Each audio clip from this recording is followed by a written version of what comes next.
तो अब देखते हैं कि ओरिजिन ऑफ धर्म सूत्रास, जो धर्म सूत्र हैं वो किस तरह से ओरिजिन हुए। सूत्र हम जानते हैं कि सूत्र क्या होते हैं, थ्योरीज को या इस तरह की चीजों को शॉर्ट में याद रखने के लिए सूत्र बनाते हैं, या चीजों को जानने के लिए उसका एक स्पेसिफिकेशन करने के लिए हम सूत्र बनाते हैं। यहाँ पे धर्म sutra, a sutra is a style of writing treatise by utilizing the fewest possible word to ensure brevity and easy memorization। जैसा मैंने बताया कि इजीली याद रखने के लिए आप सूत्रों को देखेंगे तो एक पैटर्न होता है, जो धर्म के अंदर सूत्र होते हैं उसके एक लिखित चीजें होती है, और इस तरह से कि शब्दों का चयन बिल्कुल सही होना चाहिए, उसका एक राइम बनना चाहिए और उसके मीनिंग होने चाहिए।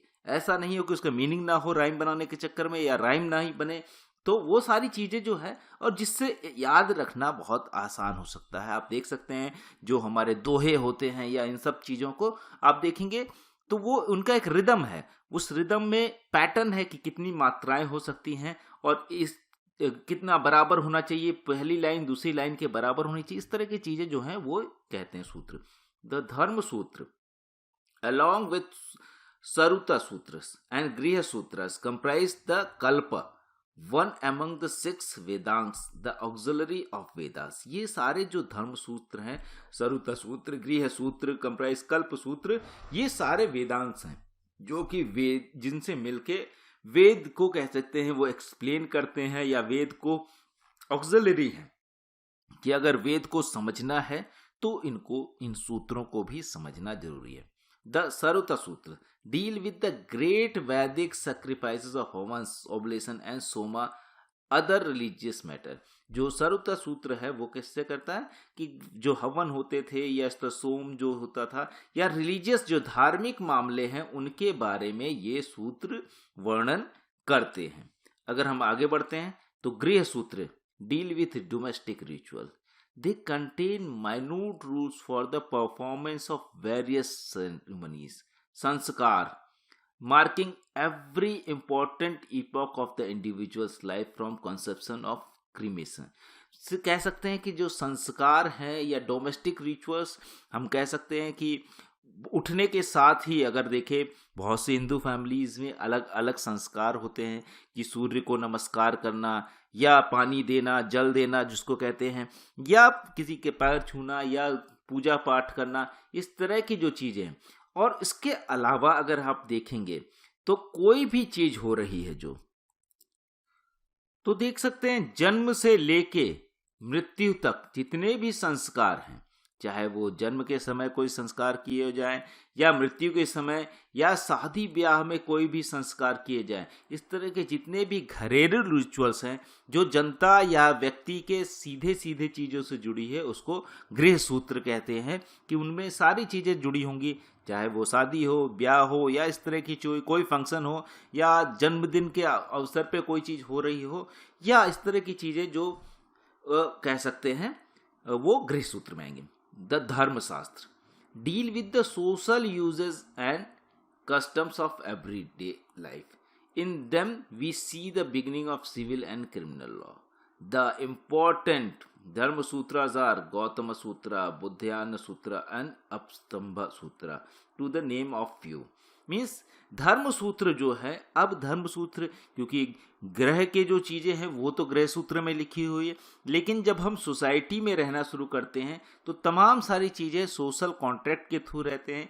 कुछ चीजें समाज उसको सही मानता है, कुछ चीजें गलत मानता है। जब हम फैमिली में रहते हैं तो बहुत सी ऐसी चीजें होती हैं कि आपकी बुराइयां भी ढक दी जाएंगी, आपकी बुराइयों को माफ कर दिया जाएगा, या फिर आपके लिए आप अगर कोई काम ना करें तो दूसरा उस काम को कर देगा। कई बार अब घरों में अगर आप देखें तो फैमिली का मतलब होता है सैक्रिफाइस करना, जो है वो अपने आप को, कि अगर आप काम नहीं कर रहे हैं तो घर में कोई और काम कर देगा।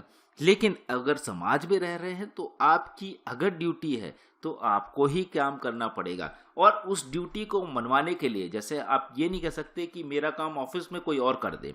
घर में हो सकता है किसी दिन आपका मन ना हो, किसी और को खाना बनाने का मन हो, या ये सब चीज़ें हो सकती हैं। तो इसी तरह से यहाँ पे आप देख सकते हैं कि इट्स अ बिगिनिंग, ये शुरुआत है सिविल और क्रिमिनल लॉ की।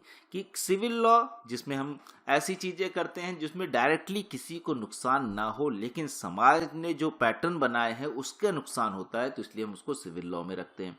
क्रिमिनल लॉ जहाँ पे हम दूसरे को नुकसान पहुंचाते हैं और इच्छा से पहुंचाते हैं या बिना इच्छा के, वो ये दोनों ही चीजें धर्मशास्त्र में आ रही हैं। ये क्रिमिनल सिविल लॉ, समाज के नियम को तोड़ने वाले को भी सजा दी जानी चाहिए, और क्या सजा किसको दी जानी चाहिए ये भी है। दूसरा, अगर क्रिमिनल लॉ को देखें तो उसी तरह से कि किसी समाज के अलावा किसी दूसरे को हार्म पहुंचाना या नुकसान पहुंचाने पे क्या सजा दी जानी चाहिए ये भी ध्यान रखना। द इम्पॉर्टेंट धर्मसूत्र, जो अलग अलग धर्मसूत्र इम्पॉर्टेंट है, उसमें गौतम सूत्र, बुद्धियान सूत्र और अपस्तंभ सूत्र, ये तीनों कुछ नाम है जिनके बेसिस पे आप देख सकते हैं कि क्या चीजें हो रही हैं और किस तरह से समाज को बदलाव की जरूरत है। और ये सूत्र दिखाते हैं कि क्या नियम कानून होने चाहिए जिनके बेसिस पे लोग अगर उसको फॉलो ना करें तो सजा दी जा सके। अब हम देखते हैं इसका ऐतिहासिक रिव्यू, किस तरह से इतिहास इसको देखता है या ऐतिहासिक जो चीजें हैं रिव्यू करते हैं। तो धर्मशास्त्र, जैसे यहाँ पे लिखा है, Dharmashastra are categorized as smriti. Smriti a word indicating what is remembered. Smriti का मतलब हम समझते हैं कि जो हम याद रख सकते हो, स्मृति होती है वो। तो जो रिमेंबर किया जा सकता है उसको स्मृति कहें। तो क्योंकि धर्मशास्त्र जो थे वो यूजुअली क्या होता था कि याद रखे जाते थे। तो इसके बाद अगर हम देखते हैं कि Vedas and the Upanishad which are shruti, जो हमने पहले बोला वेद और उपनिषद जो है श्रुति। व्हाट इज हर्ड, जो सुना गया है। तो जो सुना गया है, chronologically the sutras of the Dharmashastra follow sometime after the Vedic period, but these works have been extremely difficult to date।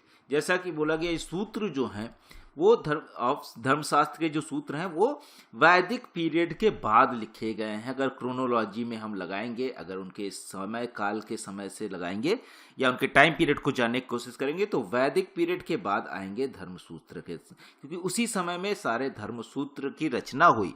रचना लिखित तौर पे नहीं, ओरल ट्रेडिशन में, कि एक दूसरे से जो बोल बोल के सीखा गया। गुरु जो है वो शिष्य को बोल के सिखाता था, याद कराता था, और वो शिष्य अगली जनरेशन को याद करते थे। इसी को हम ओरल ट्रेडिशन भी कहते हैं। और इसको गुरु शिष्य परंपरा के संदर्भ में भी देख सकते हैं कि गुरु जो है अपने सारे जो ज्ञान है वो ट्रांसफर कर देता था अपने शिष्यों को।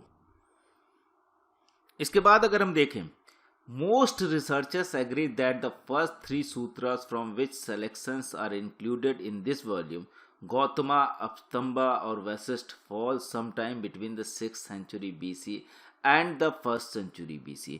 अब इसमें जैसा कि हमने बोला कि वैदिक पीरियड के बाद का जो पीरियड है उसमें मतभेद है, और वैदिक पीरियड को भी बहुत क्लियरली अलग अलग हिस्टोरियंस ने नहीं डिस्क्राइब किया है कि एग्जैक्टली ये वैदिक पीरियड है।